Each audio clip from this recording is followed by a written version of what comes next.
everybody, my name is Victoria. Welcome back to my channel and welcome to a new camera. I hope this comes out okay. If it doesn't, it's probably because I don't know how to use my new camera, but I have some new equipment. I'm excited to try and use it, and I thought the perfect video to test a new camera with is a book haul, because you'll be able to see, hopefully, a little bit more of a clear picture as I show you books. I'm also experimenting with more natural lighting in my videos. Please forgive me if this video looks terrible. It's because I don't know what I'm doing yet. So on my channel, I've decided to do seasonal book hauls. I don't quite buy enough books per month or anything like that to justify an actual monthly book haul like a lot of people do on their channels. And so I'm doing a winter book haul. So when I say winter, that is everything that I've accumulated from about November to now, which today is March 21st. So everything that I've accumulated really since the beginning of winter. Because I'm a Book of the Month member, I have a pretty big Book of the Month stack to get through. So we're going to start with the Book of the Month books that I've accumulated in the last few months. Way back in November, if you can remember that far back, Cast was one of the Book of the Month picks, and this is by Isabel Wilkerson. This was a nonfiction book that I did want to read for Nonfiction November. It didn't quite happen. I still super want to read this. I've heard rave reviews for this book. It seems like everybody who has read this really enjoys it. This book especially focuses around the racial class systems that are sort of inherent in America and the socioeconomic system. And I believe the author compares our socioeconomic system to the Indian caste system, and she makes an argument for how they're similar and the parallels and what that means for America and what it means to be Black in America. It sounds brilliant. I've heard nothing but good things. I'm dying to get to this. Really breaks my heart that I haven't gotten to this yet. And actually, I'm just realizing this was actually the Book of the Month pick for October, not for November, like I had said. The next book I have to show you is Leave the World Behind by Rumaan Alam. And I'm sorry if I said that name very wrong. I probably did. But this I'm very curious about. I'm a little bit hesitant now because a few people whose opinions I trust, one of them being Murphy Napier and also Michael Nip, they both hated this book and I think DNF'd it very quickly. I think Murphy DNF'd it after the first page, and so that's not a great sign. But the premise sounded really good, and so I was really excited to pick this one up and try it. But the premise is a bit of a horror kind of premise, and it's about, I think, also being like quarantined in your house. There's like a couple that go to Long Island on a vacation, and I think it might be like an Airbnb kind of thing. And there's a whole huge blackout in New York City, and so that affects them while they're on vacation. And I think maybe some scary stuff happens. The reason that I picked it is because it gave me vibes for the movie Get Out, which I think that movie is brilliant. If you haven't seen Get Out, it's definitely an intense movie, but it's really, really good. And this gave me those kinds of vibes. I'm a little concerned because, again, both Michael and Murphy DNF'd it pretty early on into their reading experience. And it's not even that long of a book. It's like one of the shortest books that I own. So if they couldn't even get through it, I don't know what that'll say about my own experience, but I do still want to try this. The next book that I picked up is The Invisible Life of Addie LaRue by V.E. Schwab. I actually did start this. You can see how far I got right there, if it focuses. It's so weird to have a camera that focuses on stuff. I was really enjoying this. I am going to get back into this. I have one other book that I kind of want to finish up before I go back to this, but once I finish that other book up, I'm going to come back. I was really enjoying it. This is about a girl who has a curse on her and people do not remember who she is. As soon as they walk away from her, they forget they ever spoke to her. It's a great premise. I was really enjoying the beginning of the book. I'm about I don't know, maybe 80 pages in, so I do want to get back into this. I also picked up This Time Next Year by Sophie Cousins. This is actually a New Year's themed rom-com, which I feel weird reading it in any other time other than like around the holidays. So I am saving this for the holidays specifically, and I've heard mixed things about this one. It hasn't had the best reviews, but it still sounds really cute. It's about Minnie Cooper, and her birthday is on New Year's, and she feels that her birthday is unlucky, and it's because of this other boy, this man she's never met, who was also born on the same day, and was given the cash prize for being the first baby born in London in 1990. And I guess Minnie lost to Quinn because she was like the second baby born on that night. This is funny to me because I was also born in the year 1990, so this would be a character who's my age. I think it's supposed to be an enemies to lovers romance, and it sounds kind of cute.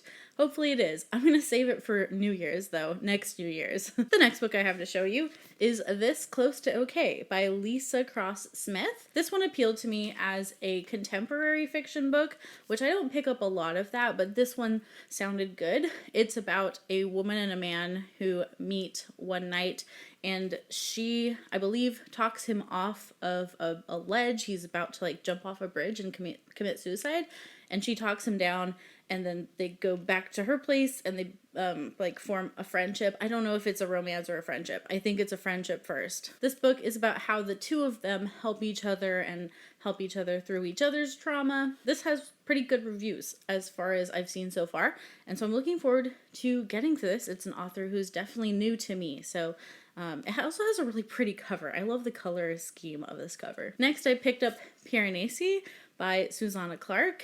And this was a buddy read for Michael Nipp's Patreon like several months ago. I didn't get to it. It's not that long. I'm very disappointed that I didn't get to it. But it does sound amazing. And I know my friend Christy really liked this book.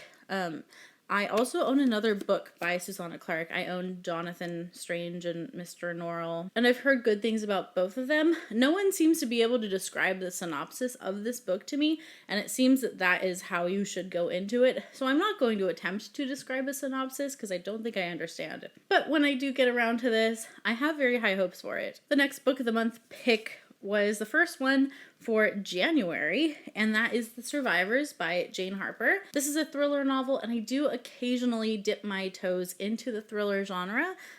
This author I know is pretty beloved, and I know she has quite a few books before this one. This one seems to have a coastal setting, and I think there's a body that washes up on shore, and there's this like little coastal town, and there's some secrets that are to be unveiled. The next book I'm really looking forward to getting to sometime, and that's Kristen Hanna's The Four Winds. This is the newest book by Kristen Hanna. I have read The Nightingale by Kristen Hanna and absolutely loved it. It was a 5-star book for me. So I'm really looking forward to reading more of her works. This is set in the Great Depression in the Dust Bowl, Texas, 1921, in the Dust Bowl. And from what I've heard, it's very sad. I don't think Kristen Hanna writes happy things. I think most of what she writes is pretty sad, but Kayla from Books with Kayla said that this just was like sadness after sadness after sadness. So I definitely have to be in the right mood for this one, but I love historical fiction and I'm excited to try it. Okay, we're almost through the book of the month books. This last month in March, I went a little crazy and I got 3 book of the months. So I have all 3 of these that I got in my March box, and the first of those is The Lost Apothecary by Sarah Penner, and this one just sounds like a really fun time. It is a fantasy novel. It is about apothecary women in, I think, the Victorian era. Yeah, 18th century London, and it's about women who, I think, poison the abusive men in their lives.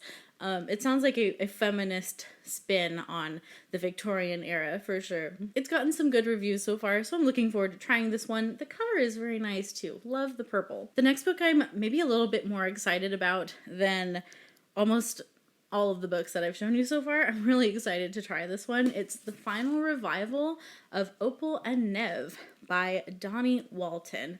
This is about a Black punk artist who comes to fame in, I believe, the 70s in New York City. And then we also see her later in 2016. And I've been told that this is in the same vein as Daisy Jones and the Six, which isn't a book that I have read yet, but it is a book that I also bought. I also bought Daisy Jones. So what I want to do is do like a double book review, because I think these are in the same style of like an interview kind of format, and they're both about music artists, and I think Daisy Jones also is like a 70s music artist. Or I'm sorry, it's actually about the late 60s, but still similar time periods, very close to each other, and I'm really looking forward to maybe reading these back to back and doing a double review and kind of comparing them for you guys. Okay, the rest of the books are not book of the month.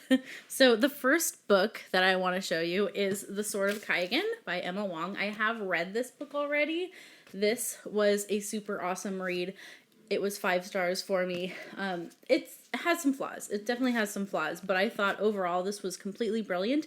This is a Japanese military-inspired fantasy, and there is quite a bit of graphic fight scenes as well. So if that bugs you, maybe stay away from this one. There's some heavy content in here, but the themes in this book are just brilliant. They're brilliant. But mostly this has one of the best female characters in fantasy that I have ever read in my life. So please pick this up. It is fantastic. It is one of my favorite reads of last year, and I'm really glad that I own a physical copy of this and I can maybe reread it sometime. The next books I have to show you are probably gonna kill me when I try to lift them, but you guys probably know that I've read through all the Stormlight Archive books in the last year with a group of friends, and we did a read-along. We did Stormalong 2020.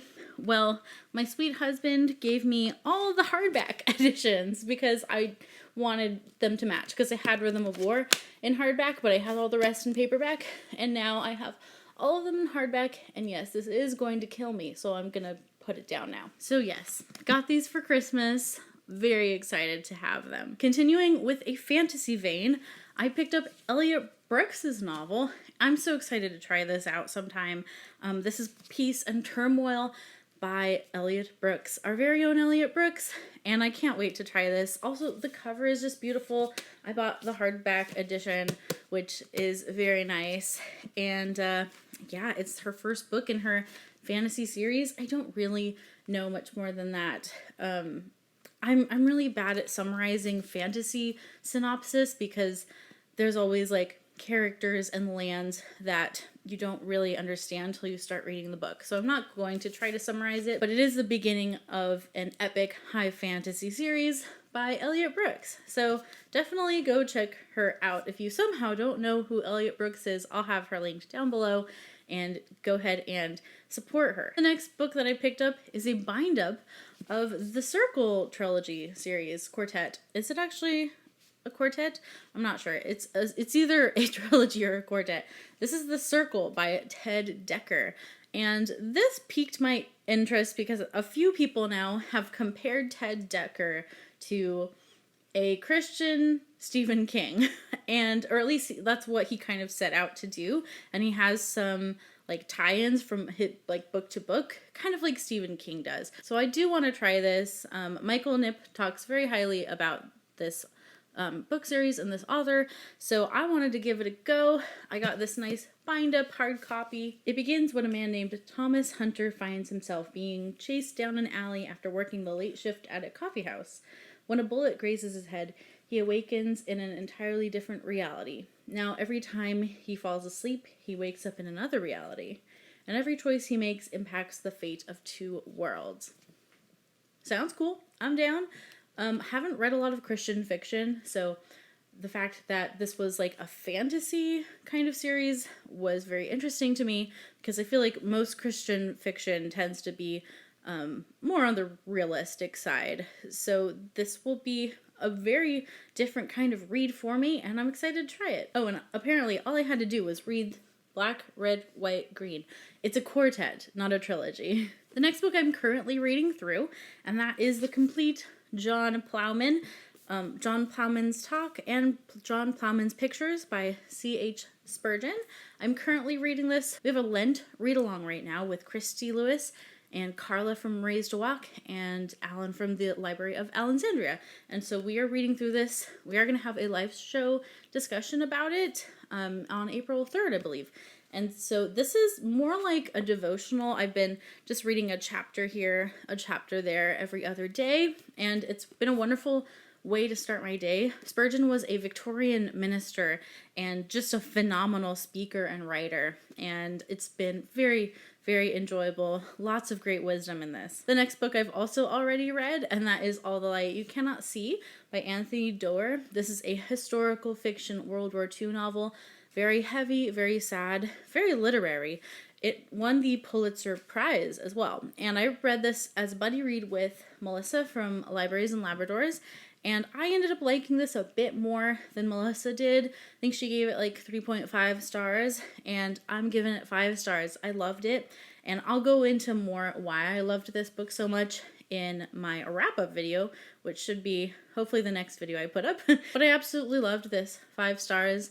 Would recommend. It's very sad, very serious, so you definitely have to be in the right mood for it, but it's very good. I also grabbed a couple of middle grade books in anticipation of middle grade March. I picked up Matilda by Roald Dahl. I kind of made a mistake, and I picked this up for the challenge of read a book that was written in your decade that you were born. I thought this was a 90s book, and apparently was actually written in like 1988, so just missed the decade that I was born by a couple years.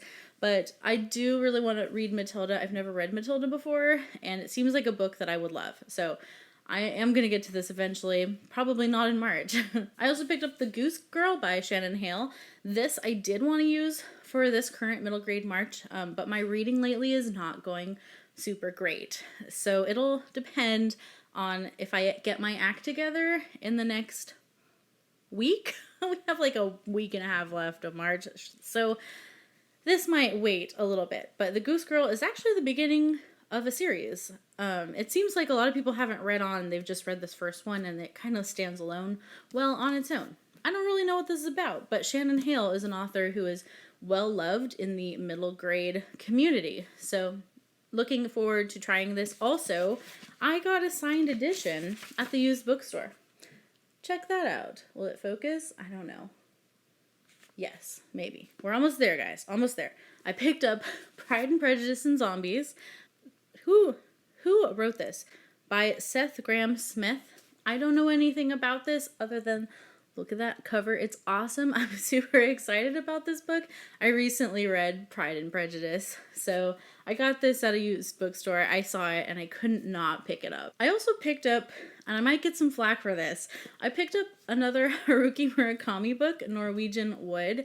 A lot of people lately, some of those people being Casey and Murphy Napier, also talked about trying to read Kafka on the Shore, and they absolutely hated it and DNF'd it. And that's actually a book that I read in high school and remembered pretty fondly. I actually liked it back then, but little high school me may know nothing, probably knows nothing.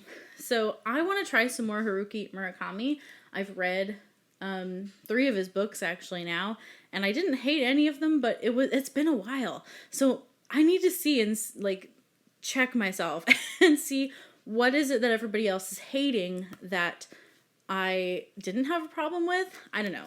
I picked up another Haruki Murakami book. I want to try and read him again and see if I still feel the same way about him. I also picked up Washington by Ron Chernow and John Adams. These I had the best intentions of reading with Ramsey from Rajathon, and he's doing a presidential read-along, but my reading is going terribly, as I previously said. So I don't know. I'm collecting presidents, clearly, but I'm not getting through them very quickly. So I do want to read these, but it may or may not happen soon. I'm trying.